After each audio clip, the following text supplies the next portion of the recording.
First shed ng hognose natin, no? Sheesh, ganito pala texture nito. Yung parang gamit na yung pinapalobo. Yung iguana natin, na-miss nyo ba? Kakabalik lang niya, no? Si Veldor ang kakain ng sangyup. Nako, patay. Tignan nyo naman yan, no? Mapapa-airwalk talaga, oh.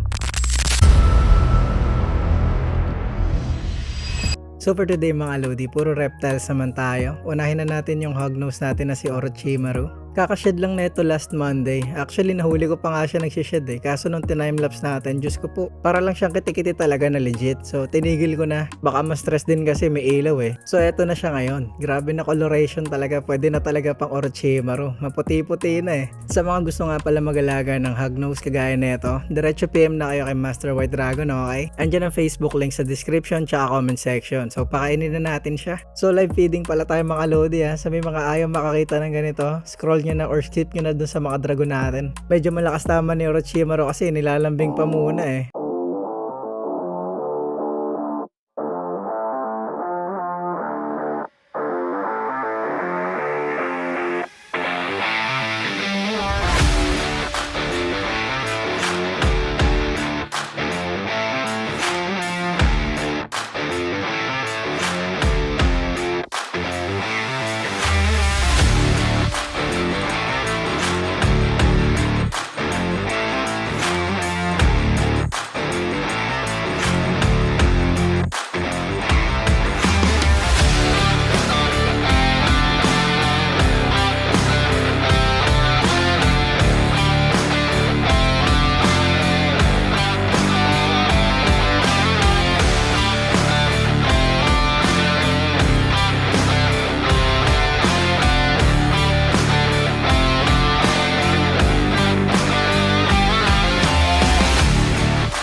Dito naman tayo sa mga dragon natin. Sobrang tagal na wala ng screen time ng blue iguana natin na kulay green Medyo naman siya nakapraso ngayon gawa na sunod-sunod na bagyo. Di masyado nagkakain. Pero dahil lang init na, eto, buffet ka ngayon. Sige, kumain ka hanggat gusto mo. Medyo mas mabait na nga pala siya ngayon, di kagaya ng dati.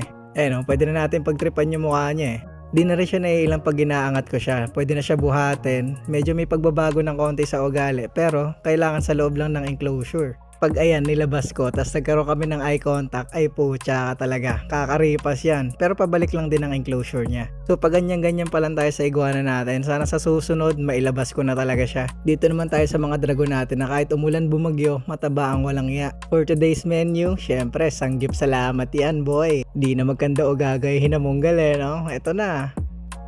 Sarap no, combo meal yan Fast forward na lang din natin mga pagkain niya kasi tagal O ito last one, Veldora. Try natin pahabulin. Habol G. Ayun na, dinali na. Dinali na yung dubia. Kainin mo rin yung gulay, ano ka ba? Ayun, nalaglag yung dubia. Pucha, madumi na yan. Tapon na natin, bigyan kita bago. One juicy dubia for Veldora. Yun tingin agad. Patingin nga ako kung gaano ka juicy yan. Ay, sarap. Pucha. Very mouth-watering ka. Next natin si Velgrind na humahabol kay Veldora. Diyos ko po, ang bilis mo lumaki boy. Kailangan na naman ng malaking enclosure. Yari na naman tayo sa may-ari ng bahay. Diyan ka muna, kain ka muna kahoy habang piniprep ko yung pagkain mo. Lintik yung katakawan mo, sagad ito na sanggip mo. Mustasa rin niya na may palamang dubya. Napakagana kumain kahit kahoy nga ni kinakain. Ilagyan ko lang ulit ng palaman yung mustasa niya, naubos niya na Pwede nyo rin pala gawin to sa mga dragon yung ayaw kumain ng gulay. Kasi kakainin niya talaga nasa loob yung dubya Ayun, stop ball pa nga, tanggalin na natin yan. So konti lang pinakain natin kay Velgrind, pero tignan nyo yung tiyan yan, ay Diyos ko po. Para bang kain lang ng kain tapos di umiechas no? Titingin pa na masama po siya.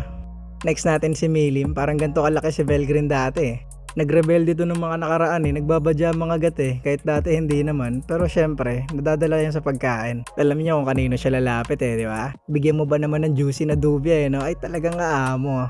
Ganda lang din kay Milim kahit unahin mo bigyan ng dubya tapos mamaya bibigyan natin siya ng gulay. Kakainin niya pa rin. Sample. Oh, di ba? Matakaw pa rin. So last mo na yan, dessert mo, gulay. So sila lang muna papakainin natin today. Next time na natin isama yung dalawang leopard gecko natin, okay? Bye-bye.